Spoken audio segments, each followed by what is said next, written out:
জাগ্রত প্রতিরামের বিদ্যেশ্বরী মন্দির।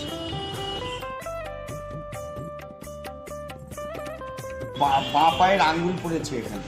মায়ের কি পড়ছিল? বাঁ পায়ের আঙ্গুল। বাঁ পায়ের আঙ্গুল, আচ্ছা।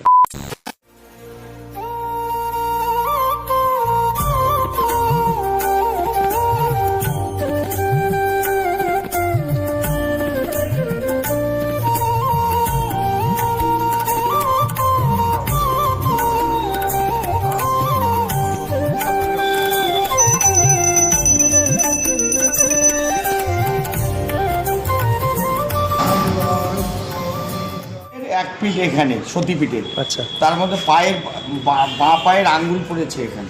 বাঁ পায়ের আঙ্গুল, হ্যাঁ আচ্ছা। হ্যাঁ, মন্দিরটা পরিচালনা করছি আমি, সুভাষ সাহা। আচ্ছা। আর এই মন্দিরের পূজা কখন হয়, কবে হয়? মানে মেন যে বাৎসরিক অনুষ্ঠান সেটা পৌষের অমাবস্যা থেকে। আচ্ছা। অমাবস্যাতে জল বাড়ানো হয়, আর তারপরের দিন 3 দিন পুরো সকাল থেকে বেলা ডোবা অবধি যজ্ঞ। বাইরে গ্রাম তান্ত্রিক, বাইরে থেকে আসে সব, কামাখ্যা, হ্যাঁ, নবদ্বীপ, মায়াপুর, সব বাইরে থেকে তান্ত্রিক আসে। আর এখানে প্রত্যেক দিন অন্নভোগ হয়, রেগুলার অন্নভোগ হয়, মিষ্টিভোগ করে রেগুলার। আচ্ছা আচ্ছা। আরেকবার একটা কথা বলে দাও, এখানে মায়ের কি পড়ছিল? বাঁ পায়ের আঙ্গুল। বাঁ পায়ের আঙ্গুল, আচ্ছা আচ্ছা, ঠিক আছে। এটা হচ্ছে প্রতিরাম বাজার। প্রতিরাম বাজার, এটা ঠিক আছে।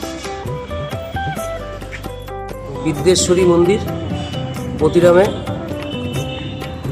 এটার ইতিহাসটা হচ্ছে যে শিব ঠাকুর যে সতীকে নিয়ে যাচ্ছিল সেই সময় যে 51টা টুকরা পড়ে, সেই 51টা টুকরার মধ্যে এই একটা টুকরা, মানে অংশ, আমি টুকরা বললাম ভুল, অংশ, এটাও একটা অংশ।